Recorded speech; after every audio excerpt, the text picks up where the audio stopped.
नमस्कार बच्चों, अपना क्लास 12 का चैप्टर 5 चल रहा है inverse of A matrix and linear equations. इसके थ्योरी के पहले पार्ट में हमने singular matrix, non singular matrix, adjoint of matrix, inverse matrix के बारे में पढ़ा और साथ ही इनकी कुछ प्रॉपर्टीज या थ्योरम्स पढ़ी। तो देखिए, आज का हमारा जो टॉपिक है वो है एप्लीकेशंस ऑफ डिटर्मिनेंट्स यानी सारणिकों के अनुप्रयोग।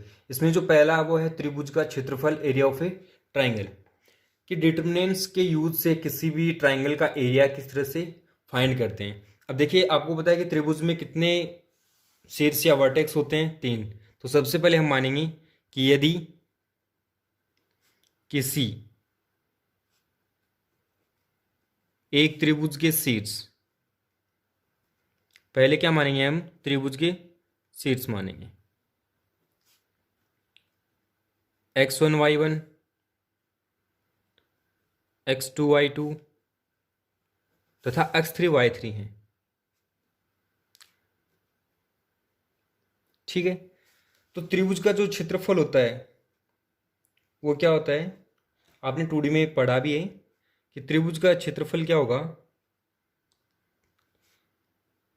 इसको डेल से डिनोट करते हैं। ये होता है 1/2 x1 y2 minus y1 plus x2 y3 minus y1 plus x3 y1 minus y2। Okay, ये है इक्वेशन 1।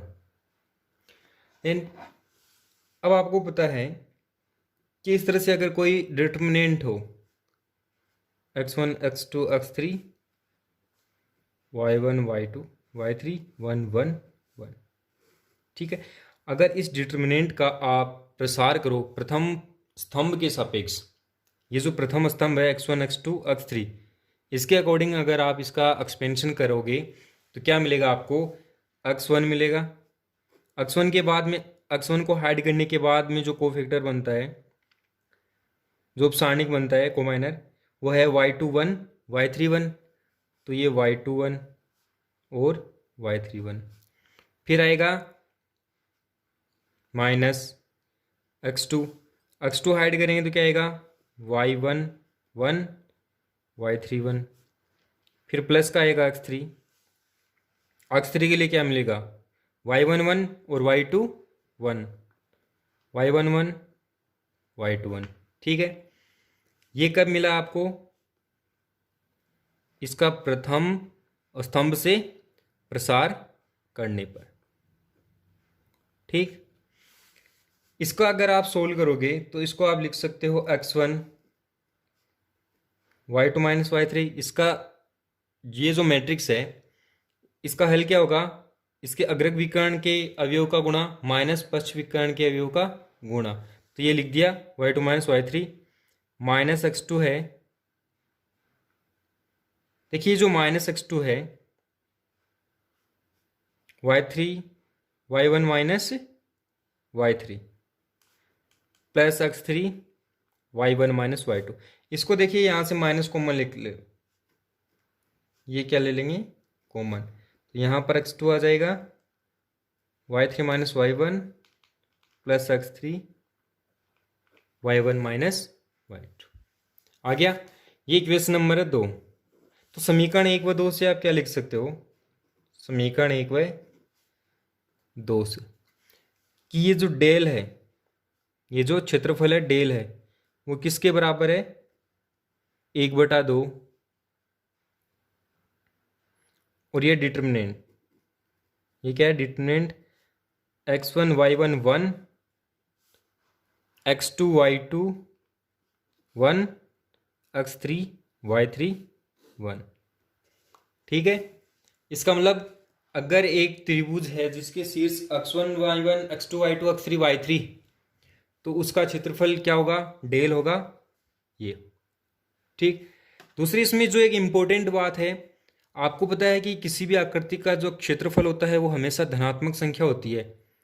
तो अगर इस डिटर्मिनेंट की वैल्यू नेगेटिव भी आए तो भी आपको क्या लेना है? हमेशा धनात्मक ही लेना है। तो ये नोट कर लीजिए कि चूंकि जो क्षेत्रफल होता है ना, चूंकि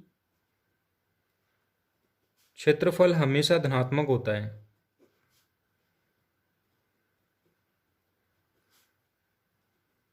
ठीक है, इसलिए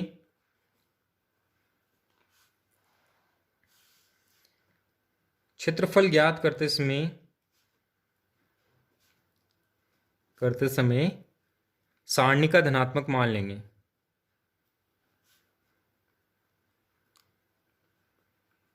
सारणी का धनात्मक मान लेंगे।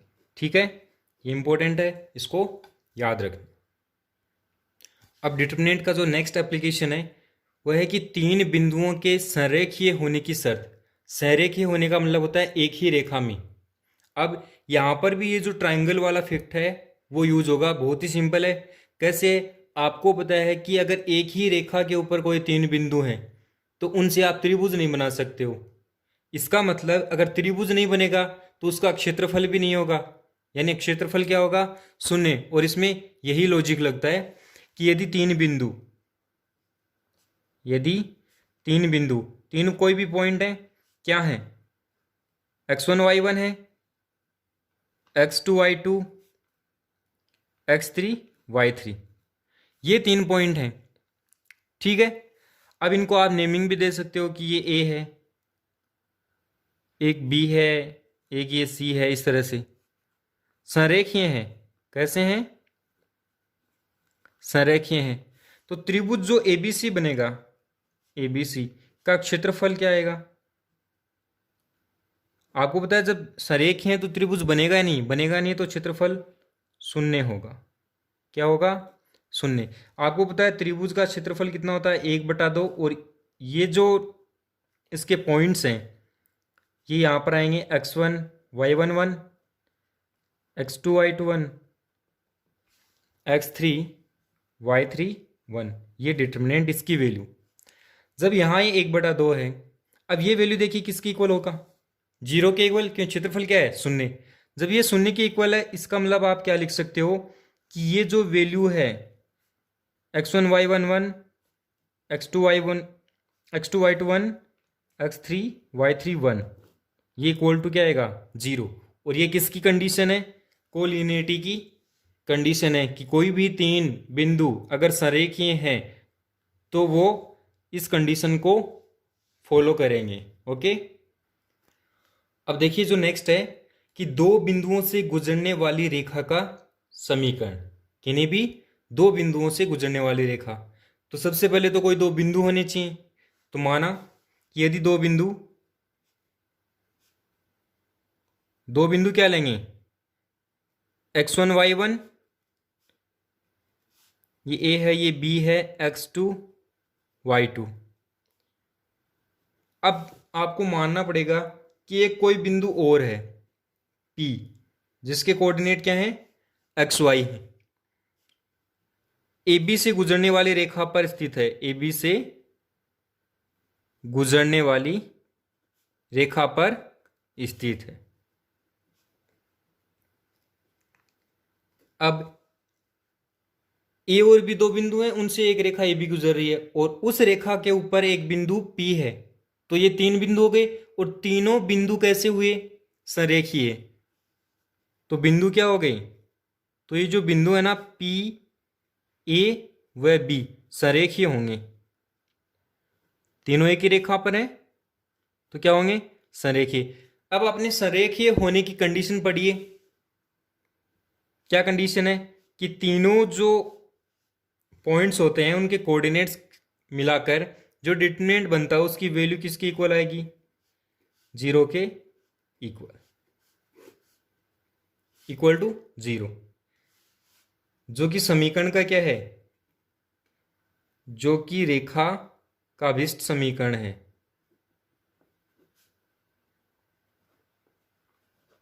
अब देखिए ये जो x1 y1 x2 y2 है वो आपको न्यूमेरिकल फॉर्म में मिलेगा। कोऑर्डिनेट है ये, जैसे 1 2 3 4 कुछ भी आएगा।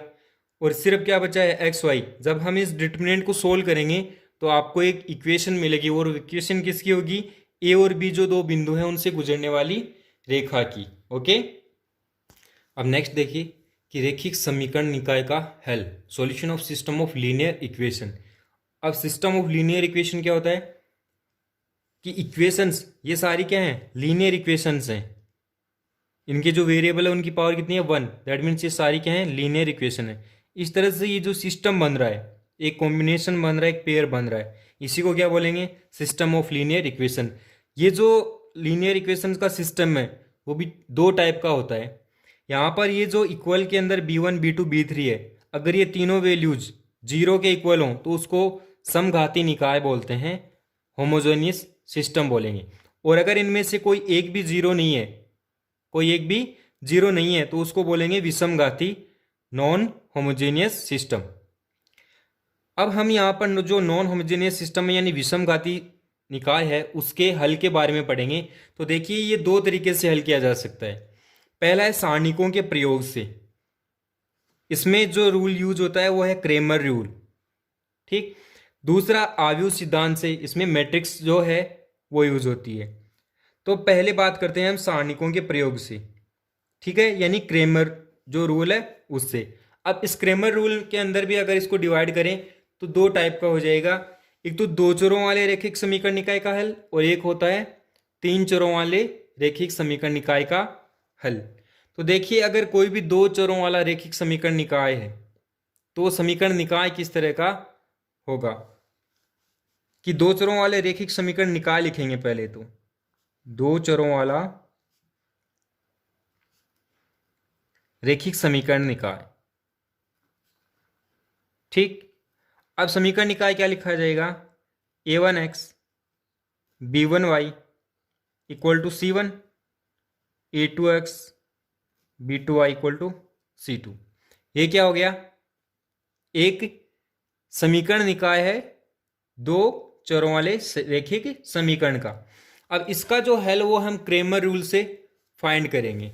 तो देखिए इसके हल में क्रेमर जो रूल है उससे क्या आएगा कि क्रेमर नियम से x की जो वैल्यू है वो डेल वन अपॉन डेल, और y की जो वैल्यू है वो डेल टू अपॉन डेल आएगी। या इसको इस तरह से भी लिख सकते हैं कि x upon del one is equal to y upon del two is equal to one upon del, ठीक है।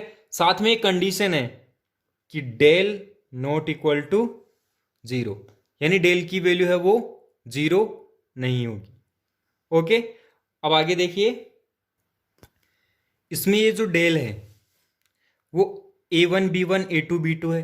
अब जब आप डेल वन निकालोगे तो डेल वन कैसे निकलेगा, वन का मतलब जो पहला इसका कॉलम है वो रिप्लेस होगा किससे, c1 c2 वाले कॉलम से, यानी वन निकालने के लिए ये जो फर्स्ट कॉलम है वो रिप्लेस हो रहा है। डेल टू जब आप निकालोगे ये डेल टू, तो जो इसका इसी डिटर्मिनेंट का दूसरा कॉलम है वो c1 c2 से रिप्लेस हो जाएगा।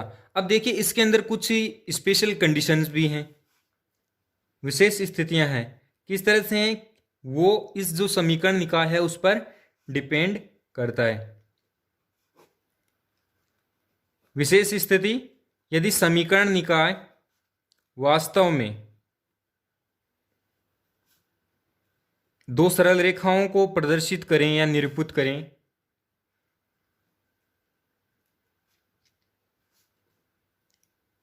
तो देखिए पहली कंडीशन है कि यदि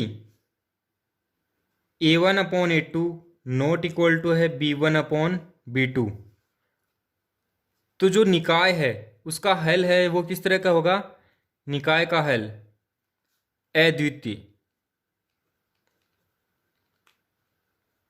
ठीक है। और साथ में निकाय क्या कैसा होगा, संगत व स्वतंत्र।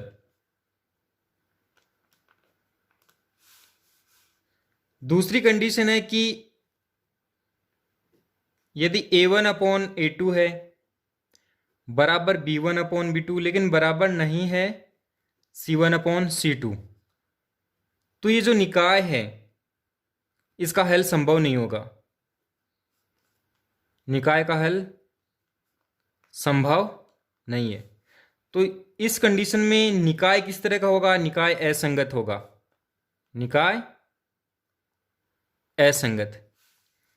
तीसरी एक कंडीशन हो सकती है कि यदि A1/A2 बराबर B1/B2 बराबर C1/C2, तो इस कंडीशन में जो निकाय है उसके अनंत हल होंगे। कितने हल होंगे? अनंत हल होंगे। लेकिन जो निकाय है वो किस तरह का होगा? स्वतंत्र नहीं होगा, स्वतंत्र नहीं है। अब देखिए, ये तो हमने पढ़ा है दो चरों वाले रैखिक समीकरण के लिए। अब हम पढ़ेंगे तीन चरों वाले रैखिक निकाय के हल। ठीक, तो इसके लिए पहले हमें कोई तीन समीकरण चाहिए जिसमें क्या हो? तीन चर हो। तो तीन चरों वाले रैखिक समीकरण निकाय क्या आएगा? A1x B1y प्लस C1z बराबर D1, A2x B2y C2z बराबर D2, A3x B3y C3z बराबर D3। आ गया इक्वेशन 1 2 3। तो क्रेमर रूल से क्या आएगा? क्रेमर नियम से x इक्वल टू होता है del 1 upon del, y equal to होता है del 2 अपॉन डेल, और z इक्वल टू आएगा del 3 upon del.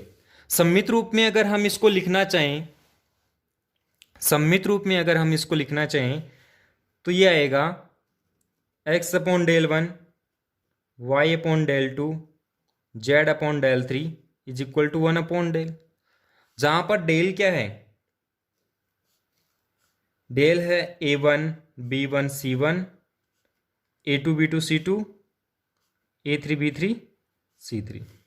Okay, del 1 कैसे आएगा? देखिए, डेल 1 है यानी पहला जो कॉलम है सिर्फ वो चेंज होगा और उसकी जगह ये वैल्यू जाएगी D1 D2 D3, D1 D2 D3। बाकी है वो ऐसा का ऐसा। ठीक, डेल 2 की वैल्यू क्या आएगी? देखिए, डेल्टी जो डेल 2 है उसकी वैल्यू किस तरह से आएगी? उसमें आप देखिए, डेल 2 के लिए जो पहला कॉलम है वो तो एज इट इज जाएगा, दूसरे कॉलम में D1 D2 D3। अब डेल 3 देखिए किस तरह से आएगा। इसमें जो पहला और दूसरा कॉलम है वो तो एज इट इज आएगा, और तीसरे कॉलम में D1 D2 D3 आएगा। ओके, ठीक है, ये इस तरह से होगा। समीकरण निकाय की कुछ विशेष स्थितियां आप देख लीजिए कि जो डेल इक्वल टू अगर 0 हो तो समीकरण जो निकाय है वो संगत होगा, और उसके हल कैसे होंगे? अद्वितीय होगा। दूसरा है कि अगर जो डेल है वो 0 के इक्वल हो और जो तीनों डेल 1 डेल 2 डेल 3 हैं वो भी 0 के इक्वल हो, तो समीकरण निकाय संगत भी हो सकता है, असंगत भी हो सकता है। और जो समीकरण निकाय का हल है वो कैसा होगा? अनंत हल होंगे उसके। तीसरा, यदि डेल है वो 0 के इक्वल है तथा डेल 1 डेल 2 डेल 3 में से कोई एक अशून्य हो, अशून्य होने का मतलब 0 नहीं हो, तो समीकरण निकाय असंगत होगा और उसके निकाय का हल है वो संभव नहीं होगा। फिर देखिए, जो समीकरण निकाय को हल करने का दूसरा सिद्धांत या दूसरा जो नियम है वो क्या है? आव्यूह सिद्धांत से, यानी मैट्रिक्स से। कोई भी समीकरण निकाय ले लेते हैं कि माना समीकरण निकाय है जिसको हमें हल करना है। क्या है वो? A11x plus A12y A13z equal to B1, A21x A22y plus A23z बराबर B2, A31x plus A32y plus A33z बराबर B3। ओके, अब इसको हम मैट्रिक्स फॉर्म में लिख लेंगे। तो ये जो A1 A11 A12 A3 है, इन सभी एलिमेंट से मिलाकर हमने एक मैट्रिक्स ये बना दिया। XYZ से ये मैट्रिक्स बन गया और ये बन गया B1 B2 B3। अब इसको हमने सिंपल फॉर्म में लिख लिया, ए एक्स बराबर बी। यहां पर जो ए है वो ये वाला मैट्रिक्स है, एक क्या है, ये वाला मैट्रिक्स है। देख लीजिए, एक्स इक्वल टू है x y z matrix, B equal to है बी1 बी2 बी3 मैट्रिक्स। अब यहां पर जो आव्यूह ए है यानी मैट्रिक्स ए है, उसको हम क्या बोलेंगे कि यहां जो ये मैट्रिक्स ए है ना, मैट्रिक्स ए को चरों, ये जो चर हैं एक्स वाई जेड, इसका गुणांक आव्यूह बोलेंगे। इसको क्या बोलेंगे, गुणांक आव्यूह। ठीक है। और ये जो एक्स है, एक्स जो मैट्रिक्स है वो क्या है, समीकरण निकाय के जो चर हैं उनका मैट्रिक्स है, और ये इनका मान हमें ज्ञात करना है। अब यदि जो ए का डिटर्मिनेंट है वो अगर नॉट इक्वल टू 0, तो समीकरण जो 3 है उससे, देखिए समीकरण 3 से ए एक्स बराबर क्या है, बी है। यहां से अगर आप ए इनवर्स से दोनों तरफ मल्टीप्लाई करो, किससे, ए इनवर्स से, तो देखिए यहां पर ये A inverse A into x, A inverse B है। ए इनवर्स इंटू ए क्या होता है, आई होता है, यूनिट मैट्रिक्स होता है। ठीक है। तो ये किसके इक्वल आ गया, A inverse B. I into x कितना आएगा, एक्स आएगा, ये क्या आ गया, ए इनवर्स बी आ गया, यानी एक्स की वैल्यू क्या आई, ए इनवर्स बी। ये इसका हल है। अब इसमें एक विशेष आप देखो तो क्या मिलेगा आपको, पहली कंडीशन तो है कि अगर ए का डिटर्मिनेंट है वो नॉट इक्वल टू 0, तो ए इनवर्स का अस्तित्व होगा। ये कंडीशन इसमें फॉलो होनी चाहिए। ठीक। दूसरा, अगर आप देखो कि ए की वैल्यू अगर 0 हो तो ए इनवर्स का अस्तित्व नहीं होगा, ए इनवर्स का अस्तित्व नहीं होगा। और जब ए इनवर्स का अस्तित्व नहीं होगा, इसका मतलब जो समीकरण निकाय है उसका कोई हल भी नहीं होगा। तो जो समीकरण निकाय है उसका भी हल नहीं होगा।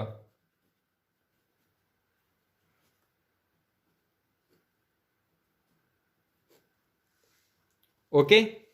वीडियो पसंद आया हो तो कमेंट करके बताएं। Thank you for watching.